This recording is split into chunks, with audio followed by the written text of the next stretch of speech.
네, 안녕하십니까. 한국방송통신전파진흥원 자소서 작성에 도움드릴 에듀시그널이라고 합니다. 한국방송통신전파진흥원을 처음 들어보신 분들도 있을 테고, 아니면 이 나주혁신도시를 잘 알고 있기 때문에 알고 있다라고 하시는 분도 계실 거예요. 여러분들께서 보셔야 될 게 현재 경력직과 신입직군을 뽑고 있고요. 이 경력직군은 이 방송미디어 분야의 동향을 파악한다거나 이 정책이나 사업을 발굴하는 업무를 수행하고 있고요. 이 기간제 계약직으로 수행을 합니다. 신입직군으로는 이 무선국 검사와 AI 데이터를 다루고 있습니다. 총 14명을 채용하고 있고요. 나머지 이 공무직분들도 유심히 채용을 보시면 되겠습니다. 원장님께서 한 말씀을 하셨어요. 원장님께서는 이 소중한 국가 자원인 이 신규 주파수를 발굴하고 이동통신기지국과 인명안전 무선국에 대한 검사와 전자파 안전관리 쭉 해서 노력하겠습니다 라고 하고 있어요. 그래서 여러분들께서 자소서를 작성하실 때는 이 신년사나 원장님의 말씀을 참고하시면 좋겠습니다. 자, 많은 사업들이 있는데 저는 이 전파 기반 본부와 이 디지털 융합 본부를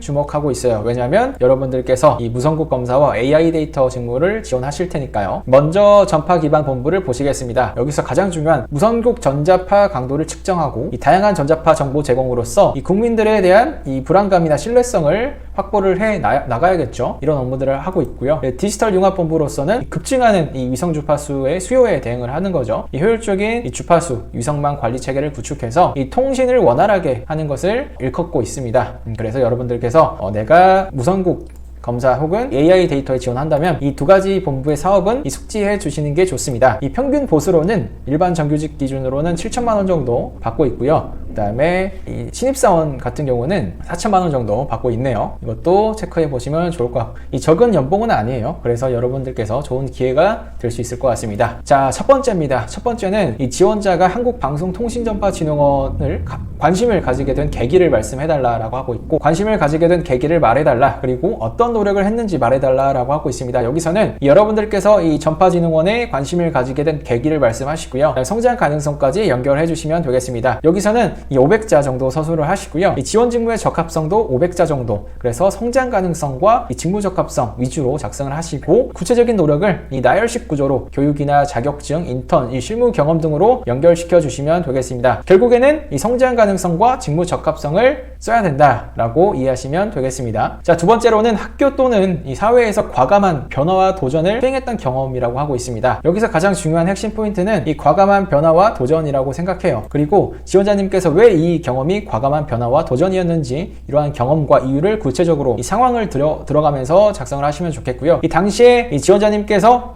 이 부분은 비효율적이라서 내가 이 효율화를 만들어야겠다라고 이 판단이 섰을 거예요. 그 판단 아래 이 설득하는 과정도 있었을 테고, 이 기존 구성원과의 이 마찰도 있었을 거예요. 그 과정에서 내가 어떻게 헤쳐나갔는지 이 기술하시면 되겠습니다. 그리고 이 성과를 달성하기 위한 의사결정과 판단, 실행까지의 나열식 구조, 저는 어떠한 업무 수행을 위해서 이 세 가지 노력을 했습니다. 첫 번째는 어떤 거고요, 두 번째는 어떤 겁니다. 이런 식으로 나열식 구조로 가져와 주시면 좋을 것 같아요. 공조직 사회를 예를 들어 볼게요. 관행적으로 내려오는 업무들이어서 이 바꾸기는 쉽지가 않습니다. 따라서 여러분들께서 나는 도전 정신을 바탕으로 어떻게 업무 수행을 하겠다라고 어필하시면 되겠습니다. 세 번째로는 지원 분야에 대한 전문성을 향상시켰던 노력, 그리고 그 노력이 어떤 계기로 했고, 그리고 그 노력이 입사 후에 어떻게 발휘될 수 있는지를 어필하시면 되겠습니다. 이 지원 직무에 대한 정의, 내가 어떤 업무를 한다고 파악을 했다라고 어필을 하셔야겠죠. 그리고 필요 역량, 그 직무에 대해서는 전문적인 자격증이 예를 들 수 있겠고요. 아니면 이 정성적인 어떠한 자세나 어떠한 역량, 분석력이라던가 아니면 책임과 사명,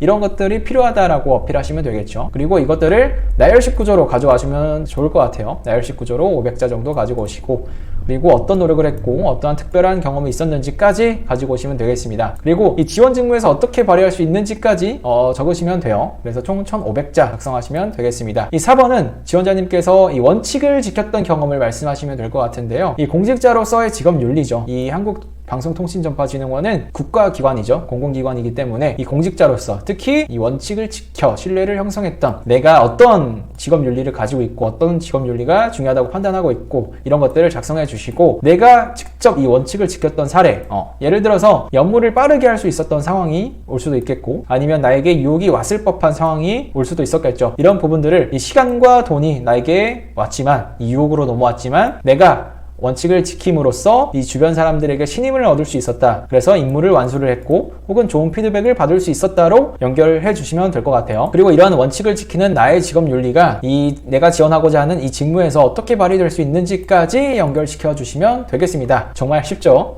이 좀 길어요. 1500자씩 네문항인데 기업은 필기를 보지 않습니다. 무선국 검사 직무는 정말 많은 전공자들이 시험을 볼 수가 있어요. 이 관련 직무 기술서는 제가 운영하는 블로그에도 올려놓았으니 내가 이 시험을 볼 자격이 된다라고 하시면 적극적으로 자소서를 작성하셔서 지원하시면 좋겠습니다. 자소서 작성 과정에서 어려움이 있다면 언제든지 저에게 이 자소서 첨삭 요청 주시면 도움드리도록 하겠습니다. 네, 감사합니다.